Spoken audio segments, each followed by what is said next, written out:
Hello दोस्तों, मैं अमित कुमार फिर से आप लोगों का स्वागत करता हूं।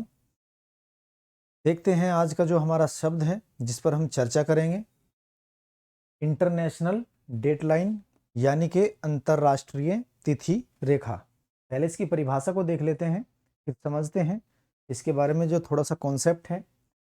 भूमंडल पर 180 डिग्री याम्योत्तर के लगभग साथ साथ निर्धारित एक काल्पनिक रेखा जो प्रशांत महासागर के मध्य में उत्तर से दक्षिण दिशा की ओर खींची गई है, अंतरराष्ट्रीय तिथि रेखा कहलाती है। ये इसकी परिभाषा है। अब समझते हैं इससे जुड़े हुए जो कुछ क्वेश्चंस हैं। अब यहाँ पर ध्यान दीजिए, ये हमारा एटलस है। ये अंतरराष्ट्रीय तिथि रेखा है जो 180 डिग्री देशांतर रेखा से लगते हुए लगभग इसको खींचा गया है। जस्ट 180 डिग्री के ऊपर ये नहीं है। आप देख पा रहे हैं 180 डिग्री से कहीं कहीं इसका विचलन है, उसको भी समझेंगे। अब इस अंतरराष्ट्रीय तिथि रेखा के यदि मैं पश्चिम में बात करूं, यानी कि यदि मैं इधर फेस करके इसके सामने खड़ा हूं, तो इधर का जो हिस्सा है ये मेरे पश्चिम में होगा और ये मेरे पूर्व में होगा। तो इसके पश्चिम में जो है ये एशिया, अफ्रीका, यूरोप ये मौजूद है और इसके पूर्व में उत्तरी दक्षिण अमेरिका, और ये कुछ आप हिस्सा देख पा रहे हैं अफ्रीका का। देखते हैं इससे जुड़े हुए कुछ सवाल। अब यहां पर ध्यान दीजिए, वेयर इज ड्रॉन फ्रॉम, यानी कि अंतरराष्ट्रीय तिथि रेखा को कहां से खींचा गया है, समझते हैं। ये है अमेरिकी महाद्वीप, उत्तरी अमेरिका, दक्षिण अमेरिका महाद्वीप। इधर है आपका एशिया। ये आपका जो आपको नजर आ रहा है ये प्रशांत महासागर है। तो प्रशांत महासागर के बीचों बीच से लगभग 180 डिग्री देशांतर रेखा को गुजारा गया है। इसी देशांतर रेखा से लगभग संलग्न करते हुए अंतरराष्ट्रीय तिथि रेखा खींची गई है जो कि उत्तर से दक्षिण दिशा की ओर निर्धारित है। देखते हैं अगला जो हमारा सवाल है, व्हाट इज द डेविएशन, यानी कि विचलन से आप क्या समझते हैं, विचलन क्या है। अब यहां पर कई बार नॉन यूपीएससी में तो क्वेश्चन कई बार पूछा गया है कि अंतरराष्ट्रीय तिथि रेखा में कितने विचलन हैं और कितने मोड हैं। तथ्यात्मक रूप से पहले देख लेते हैं। कुल विचलन है 3 और कुल जो मोड है वो है 8। दोनों चीजों को आप ध्यान रखिएगा। समझते हैं विचलन क्या है। यहां पर ध्यान दीजिए, ये है हमारी अंतरराष्ट्रीय तिथि रेखा। अब यदि मैं इसको ऐसे, सॉरी एक सेकेंड, अब यहां पर यदि मैं इस प्रकार से सीधा इसको ऐसे कर दूं, तो ये अब 180 डिग्री से आप देख पा रहे हैं कितने बार ये विचलित हुई है। एक बार तो यहां इसका विचलन है, दूसरा यहां पर इसका विचलन है, 2 विचलन, तीसरा आप देख पा रहे हैं इसका विचलन यहां पर है। यानी कि अपनी रेखा से ये कितनी बार विचलित हुई है। तो सीधा आप देख पा रहे हैं, यदि मैं इस रेखा को ऐसे 180 को सीधा खींच दूं इस प्रकार से, तो यहां से एक बार विचलित, दूसरी बार विचलन और ये तीसरी बार इसका विचलन हुआ है। ये विचलन क्यों किया गया है इसको समझेंगे अभी जैसे जैसे आगे बढ़ेंगे। देखते हैं अपना जो दूसरा सवाल है, सॉरी तीसरा जो हमारा क्वेश्चन है वो है how many days are on the globe, यानी कि एक समय के अंतर्गत ग्लोब पर कितने दिन होते हैं या अधिकतम कितने दिन हो सकते हैं। दोनों ही सवाल आपसे किए जा सकते हैं। अब थोड़ा सा यहाँ पर कॉन्सेप्ट को समझने की जरूरत है। ये जो हमारी 180 डिग्री यहाँ पर ये हमारी रेखा है, इसको माना गया है अंतरराष्ट्रीय तिथि रेखा। इसके अपोजिट में जैसे कि आप जानते हैं वो है अंतरराष्ट्रीय मानक समय रेखा 0 डिग्री देशांतर रेखा।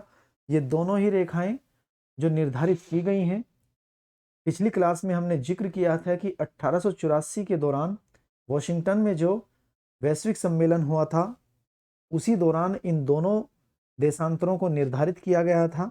ये 180 डिग्री जो अंतरराष्ट्रीय तिथि रेखा है। अब यहां से आप गौर कीजिए, जब सूर्य यहां से उदय होता है तो यहां से मान लिया जाता है कि नए दिन की शुरुआत है, और ये नया दिन बढ़ते बढ़ते इस प्रकार से यहां पर आकर फिर नया दिन खुलना शुरू होता है जब 180 डिग्री से ये हिस्सा आगे बढ़ता है। अब यहां पर ध्यान दीजिए, यदि मैं बात करूं यहां पर, मान के चलिए ये रविवार का दिन है, एशिया का हिस्सा है, और रविवार यहाँ पर दिन शुरू हो चुका है, और ये रविवार यहाँ हाफ में पहुँच चुका है, तो इधर आधे हिस्से पर रविवार है, जबकि इसके आगे जो दिन है वो शनिवार आगे है। अब यहाँ पर एक ही समय के अंतर्गत ग्लोब पर आप देख पा रहे हैं, सॉरी, यहाँ पर आप देख पा रहे हैं, यानी कि पृथ्वी के आधे हिस्से पर सोमवार है और आधे हिस्से पर रविवार है। जब रात के 10 से 12 बजेंगे अंतरराष्ट्रीय तिथि रेखा पर, 2 घंटे की मैं बात कर रहा हूं, उस दौरान आप देखेंगे, पिछली स्लाइड पर एक बार चलते हैं, वहां से चीजें अच्छे से स्पष्ट होंगी। यहां पर ध्यान दीजिए, ये 180 डिग्री अंतरराष्ट्रीय तिथि रेखा है। अब यहां पर आप मानिए, यहां से हमारा नया दिन खुलना शुरू होगा और यहां पर इस दिन का एंड होगा। यहां पर जो एक देश है इसका नाम है किरीबाती, ध्यान दीजिए। और यहां पर पश्चिमी गोलार्ध में जो सबसे अंतिम आइलैंड कंट्री है वो है समोआ। समोआ, तो किरीबाती जो आइलैंड कंट्री है वो पूर्वी गोलार्ध में है, जबकि समोआ जो है वो पश्चिमी गोलार्ध में है। अब यहां पर मान के चलिए, इधर है रविवार, पश्चिमी गोलार्ध की मैं बात कर रहा हूं, और इधर है सोमवार। इसको भी समझेंगे ऐसा क्यों है। यानी कि अंतरराष्ट्रीय तिथि रेखा से जब आप पूर्व की ओर जाएंगे तो दिन को माइनस कर देंगे, और जब आप इसके पश्चिम में जाएंगे तो एक दिन प्लस कर देंगे। फेस को इसके सामने रखना है। और यदि आपसे सवाल पूछता है कि अंतरराष्ट्रीय तिथि रेखा के पूर्व की ओर जाने पर समय क्या करना होगा, तो समय को, दिन को घटाना होगा, जबकि यदि आप पश्चिम की ओर जाएंगे तो एक दिन को बढ़ाना होगा।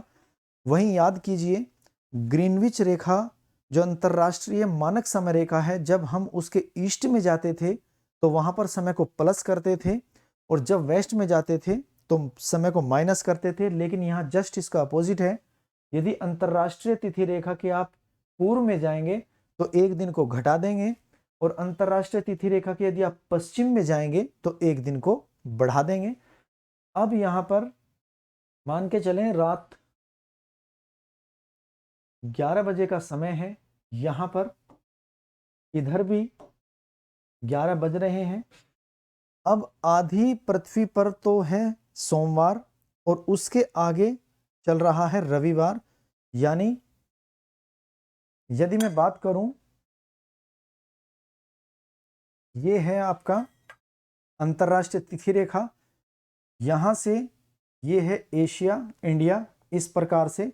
तो आधे हिस्से पर मान के चले हैं ये है सोमवार, और आधे हिस्से पर है रविवार। अब यहाँ पर मध्य रात्रि को 11 बजे मैं पहुंचता हूं अंतरराष्ट्रीय तिथि रेखा पर।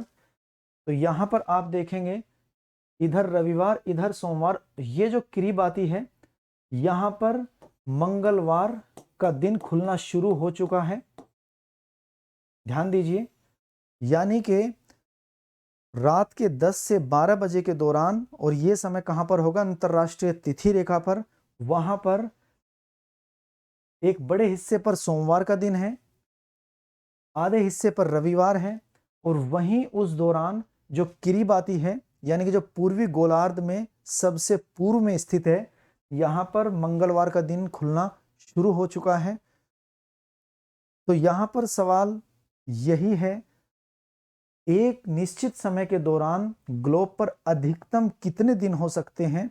तो यहां पर जवाब आपको मिल गया है, अधिकतम 3 दिन ग्लोब पर होते हैं। सामान्यतः 2 दिन एक साथ ग्लोब पर चलते हैं, आधी पृथ्वी पर एक दिन और बाकी आधी पृथ्वी पर दूसरा दिन। चलिए पढ़ते हैं आगे।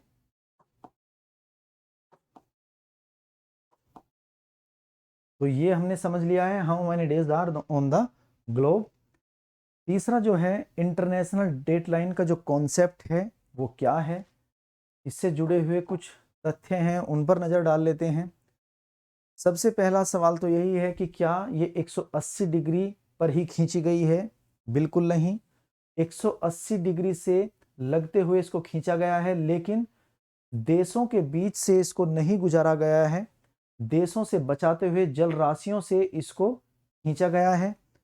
दूसरा सवाल, तो क्या यह अंतरराष्ट्रीय तिथि रेखा पूरी की पूरी जल राशि से ही गुजरती है? ऐसा भी नहीं है।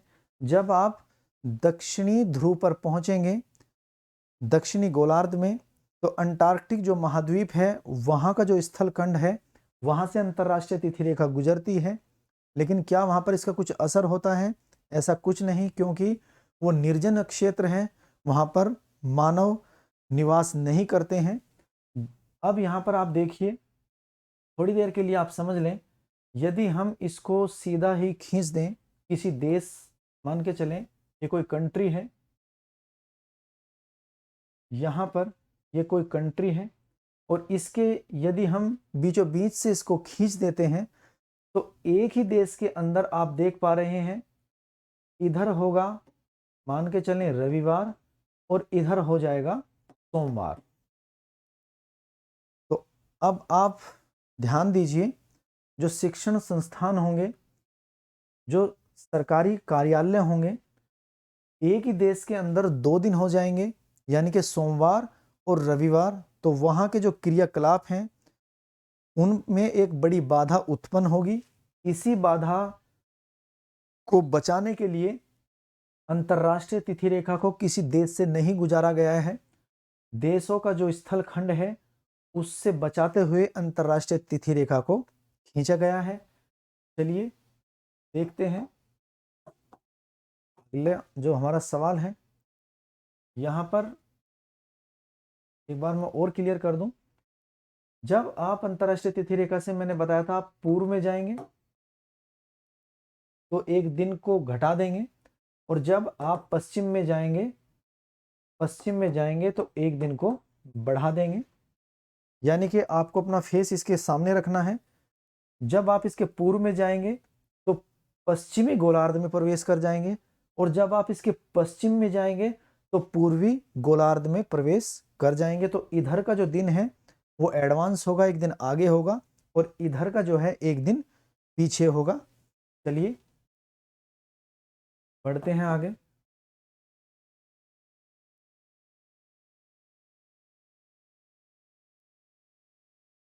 अगला जो हमारा सवाल है वो है टाइमलेस पॉइंट, यानी कि नॉर्थ पोल और जो साउथ पोल हैं, जो उत्तरी ध्रुव हैं और जो दक्षिणी ध्रुव है, वो टाइमलेस पॉइंट क्यों कहा जाता है?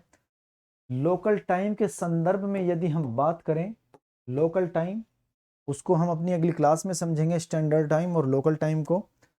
यहाँ लोकल टाइम यानी कि सूर्य के सापेक्ष यदि ध्रुवों पर मैं बात करूं तो यहाँ पर कोई भी टाइम नहीं होता है, यानी कि ना तो यहाँ सूर्योदय होगा, ना सूर्यास्त होगा, ना दोपहर होगी और ना ही मध्य रात्रि होगी।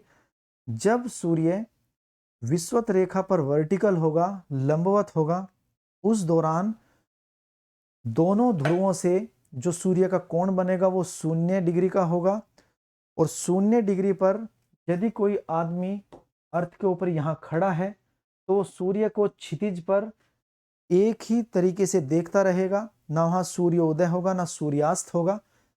तो सूर्य के सापेक्ष वहां पर कोई भी टाइम निर्धारित नहीं किया जा सकता। तो उत्तरी और जो दक्षिणी पोल हैं इनको टाइमलेस पॉइंट के नाम से भी जाना जाता है। लेकिन यदि वहां पर कोई मानव घड़ी पहने हुए है, वो घड़ी उसी तरीके से चलती रहेगी जो भी टाइम सेट होगा, लेकिन लोकल टाइम इन बिंदुओं पर नहीं पाया जाएगा। बढ़ते हैं अगले सवाल की ओर। Country of the rising sun यानी उगते सूर्य का देश कौन है? यदि मैं पास्ट की बात करूं तो जो जापान था वो उगते सूर्य का देश था, लेकिन आज ये जीके का क्वेश्चन बदल गया है। उगते सूर्य का देश आज है किरिबाती। जैसे कि हमने अभी समझा था, किरिबाती, टोंगा, ये जो द्वीप समूह हैं, यहां पर सूर्य सबसे पहले उदय होता है। जब जापान को उगते सूर्य का देश कहा गया था तो तकनीकी रूप से शिक्षा के क्षेत्र में जापान काफी आगे था। उन्होंने सबसे पहले इस चीज को मेजर किया था, तो इसी आधार पर जापान को कह दिया गया था country of the rising sun. उस दौरान साइबेरिया हो, किरिबाती हो, टोंगा हो या अन्य जो द्वीप समूह हैं, यहाँ पर मानव नहीं रहते थे, लेकिन आज यहाँ पर मनुष्य निवास करते हैं। और किरिबाती, जैसा कि आप जानते हैं, एक आइलैंड कंट्री है। तो आज ये जीके बदल गई है। यदि आपसे सवाल करता है कि उगते सूर्य का देश कौन था, तो जापान। और यदि सवाल पूछता है कि आज उगते सूर्य का देश किसे कहा जाता है, तो आपका आंसर होगा किरिबाती। लास्ट कॉन्सेप्ट को देखते हैं। आखिरी जो हमारा कॉन्सेप्ट है वो है east and west Pacific Ocean. पिछली स्लाइड पर चलते हैं एक बार। अब यदि मैं आपसे एक सवाल करूं कि वेस्ट पैसिफिक जो कंट्रीज हैं उनका वैश्विक सम्मेलन आयोजित किया जा रहा है। फिर से मैं अपने सवाल को रिपीट करता हूं। वेस्ट पैसिफिक कंट्रीज जो हैं उनका सम्मेलन आयोजित किया जा रहा है। तो ये आपको क्लियर होना चाहिए कि वेस्ट पैसिफिक कंट्रीज कौन से होंगे। यहां पर आप देख पा रहे हैं, ये है उत्तरी अमेरिकी महाद्वीप, ये है दक्षिण अमेरिका महाद्वीप, ये है एशिया, यहां पर ऑस्ट्रेलिया। अब यहां पर ये जो कंट्री हैं, सॉरी, यहां यानी कि जापान, कोरिया, चाइना, फिलीपींस, ये हैं वेस्ट पैसिफिक कंट्रीज। हाँ, ये ध्यान देने योग्य बात है, वेस्ट पैसिफिक जो कंट्रीज हैं वो किस गोलार्ध में मौजूद हैं? पूर्वी गोलार्ध में। पूर्वी गोलार्ध में है पश्चिमी प्रशांत महासागर। ध्यान दीजिएगा, यदि आपसे सवाल पूछा जाता है कि पूर्वी प्रशांत महासागर किस गोलार्ध में अवस्थित है, तो ये है आपका पूर्वी प्रशांत महासागर का तट, जो कि पश्चिमी गोलार्ध में अवस्थित है। पश्चिमी गोलार्ध में अवस्थित है आपका पूर्वी प्रशांत महासागर। ध्यान रखिएगा इसको, आगे जब ज्योग्राफी क्लास होंगी उसमें कॉन्सेप्ट काफी इंपॉर्टेंट है ये पूर्वी प्रशांत महासागर। क्योंकि जब ला नीना अल नीनो को आप पढ़ेंगे तो वो घटना पूर्वी प्रशांत महासागर की एक घटना है। तो पूर्वी प्रशांत महासागर जो है पश्चिमी गोलार्ध में अवस्थित है, और जबकि पश्चिमी प्रशांत महासागर पूर्वी गोलार्ध में अवस्थित है। तो इस कॉन्सेप्ट को भी हमने समझ लिया है। तो आज की हम अपनी क्लास को यहीं रोकते हैं। आज हमने समझा इंटरनेशनल डेडलाइन को। कल फिर हम एक नए शब्द के साथ उपस्थित होंगे। तब तक धन्यवाद। Thank you.